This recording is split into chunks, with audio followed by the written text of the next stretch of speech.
from what I've heard, to get to where he was in that picture, you had to get around the black students, get around people to get there. It wasn't like every single white student was on the steps.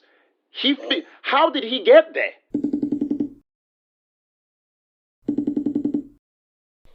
We come to it at last. The turn of the tide. Now, as I said, I was going to talk about other things, but I just witnessed the video of Jerry Jones and this photograph, and I'm so excited by that I actually want to talk about it first. Unless you want to talk about something else. Like, I mean, listen, I'm up for that, but I'd like to talk about Jerry. I mean, let's start hot, I guess. Let's go. Let's go. All right, look. Listen, okay? So for those who don't know, Jerry Jones, who is the owner of the Cowboys, NFL, because I don't actually watch NFL. Specifically, I never really cared for it. But, you know, after the whole Colin Kaepernick situation, I was just like, look, this whole thing is a joke anyway. But that being said, I never cared for it. So I'm not going to say that was the reason I don't watch NFL, because I watch real football. I don't watch that kind of football. So I actually watch football where you actually kick the ball with your feet and not once in a while through a H thing. You know, when you bring a man specifically off the bench to kick it. It's like he comes off the bench, kicks, and then goes back to the bench. And you call the whole sports football. Like, that's like the weirdest thing I've ever seen in my life. But that being said, Jerry Jones has been caught red-handed.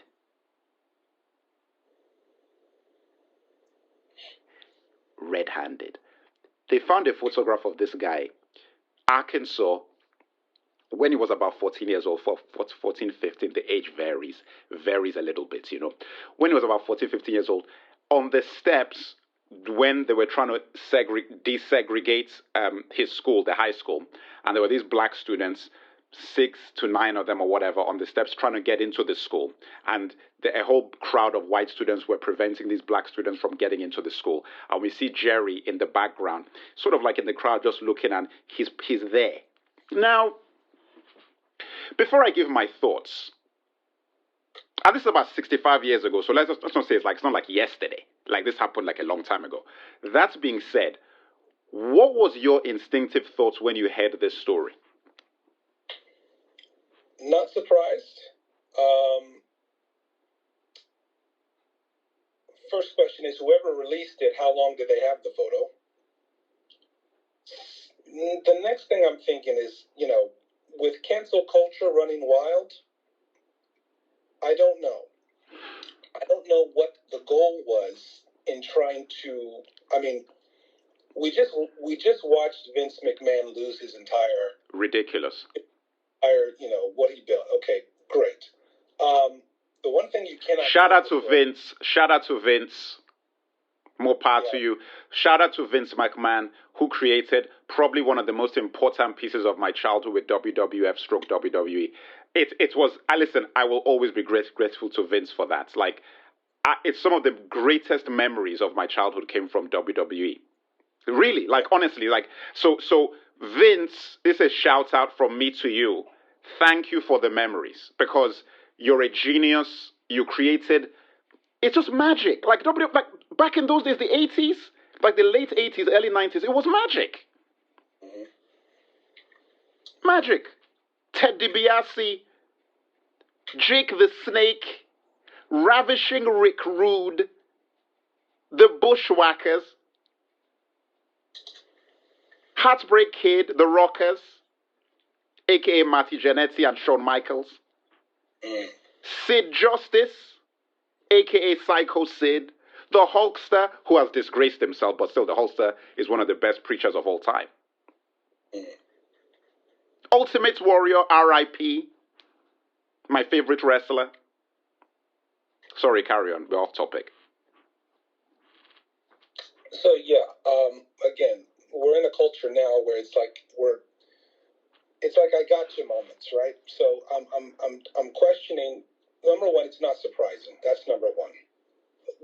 Given where he grew up, given the climate at that time, it's almost to be expected.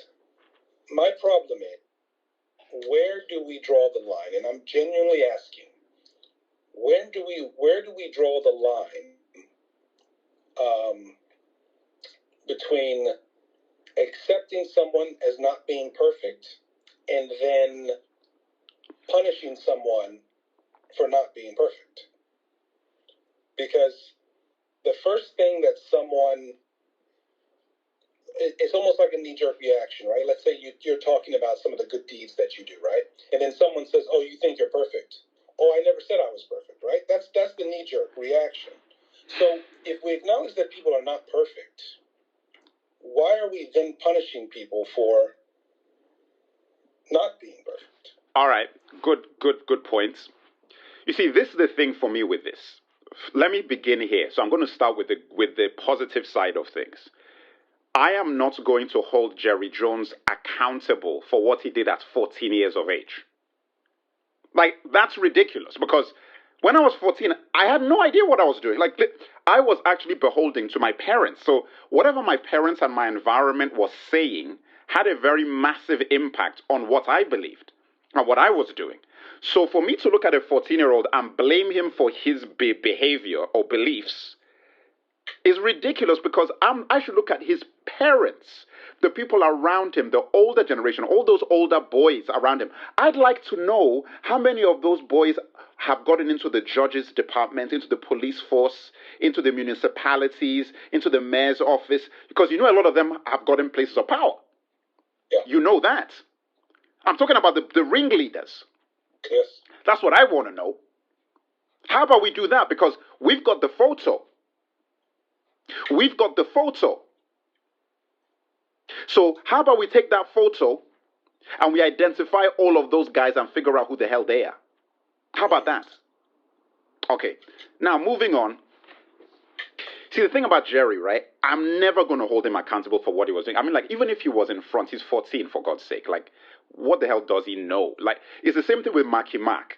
When Marky Mark was chasing those kids, you know, and he did all the stuff he did, you know, the black girls into the McDonald's, he attacked the Asian guy, partially blinded him, all of that sort of things, calling racial slurs. You can read up on the Mark Wahlberg thing, right? The thing about it, though, which is where I'm on his side for, is that you were actually pretty young. It's possible you've changed. So I'm going to give you the benefit of the doubt that, you know, you were around particular kinds of people, you grew up a particular way, and you made some decisions which you regret and you're embarrassed by now. But the thing is that other groups do not get that benefit of the doubt. They don't. They're held to whatever. You've got guys who are getting murdered and killed who are held to things that they never even did. They're held to photographs. Trayvon Martin, you're looking at a picture of him doing a sign, and people are trying to make that, well, that sign looks gang-related. It looks gang-related. You're basically judging the guy on a photo that has nothing to do with anything and drawing extrapolations based on that. The same people who are going to say we shouldn't judge this photograph. That's part one. He's a kid when he was killed. Have you ever heard the saying, the boy is the father of the man? Yes. We are all children with experience. That is what it means to be an adult. You are a child with experience. We're the same people we were when we were little kids, with experience that has changed our worldviews, affected them, pushed them in particular directions, all of these sorts of things. So when I look at a thing like that, are you going to tell me that whatever environment and parenting and people around Jerry created a situation where he felt comfortable enough to navigate his way up to those steps? Because from what I've heard, to get to where he was in that picture, you had to get around the black students, get around people to get there. It wasn't like every single white student was on the steps. How did he get there? You've got to have been involved with somebody and some people that would allow you to come and say, hey, come and stand with us. Whether or not you're there out of curiosity. Okay, so then the question I'm going to ask now is that all those views and things that allowed you to be there in that photograph, where are those views today? Because we know you haven't hired a black coach for your team. We know that. We know that when it came to Colin Kaepernick's protest, it wasn't like you were on his side, like per se. Yep. We know that you've not gone against the grain of what the NFL owners do in relation to black folks. We know that. That isn't to say that you do not have great relationships with black players and black celebrities. You do. We know this. Jerry Jones actually is probably one of the guys who has some of the best relationship with a lot of black players out of everybody. Realistically, he's the one that people usually call out, I like Jerry Jones. Jamie Foxx, Stephen A. Smith, who I'll get on in a second, and all these other guys. People have named him as one of the guys that they actually like. Which is the reason why I gave him the benefit of the doubt that, look, a lot of black people haven't had a lot of negative things to say about him over these years. So therefore I have to say that he's changed or things have happened. But for me, I asked that question. You've not done these things. So therefore, are all the things that you've been doing essentially doing it in the interest of good business? Is it in the interest of good business? Yes. That's what I believe it is about. Good business. So my question now is going to be this. Jerry, you did not give Colin the benefit of the doubt. In fact, the whole league didn't give him the benefit of the doubt. They didn't give him an opportunity. Why should you get one? That's my thing. Why? I don't believe in cancel culture. I don't believe that you can't cancel a billionaire. How? You can't erase Jerry Jones's money like you erased Kanye West's money. So cancellation is off the table. People say, cancel Jerry Jones. Cancel Jerry Jones. He's going to cancel you. What are you talking about? This is more about your reputation, and your standing in the community. And for me, when I look at this, I actually ask the question that, mate, why should you be given the benefits of the doubt when black people are not? Do you think, let me give you an example. This clown, Stephen A. Smith, who has been doing backflips to defend Jerry Jones, talking about, I've always liked him, and there's a la la la la la. Stephen A. Smith, who within the last 48 hours was talking about how Kyrie Irving is a distraction, has been slamming this guy all over the place, Kyrie Irving, giving him no benefit of the doubt.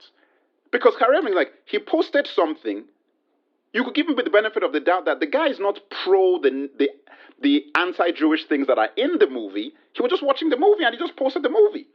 Instead of you, Stephen A., to go after Amazon, who actually are still making money off that movie, you're going after the guy who posted a link to a movie he's watching on Amazon. And now you're opening your mouth to say that we should give Jerry Jones a break and give him the benefit of the doubt, but you're not willing to give Kyrie Irving the benefit of the doubt? What? You know what I'm saying? And second of all, why are you the guy to be fighting for Jerry? Why you? That's the crazy thing about it. Because for me, I do not believe that Jerry should be cancelled. I think it's ridiculous. The guy was 14 years of age. Mm-hmm.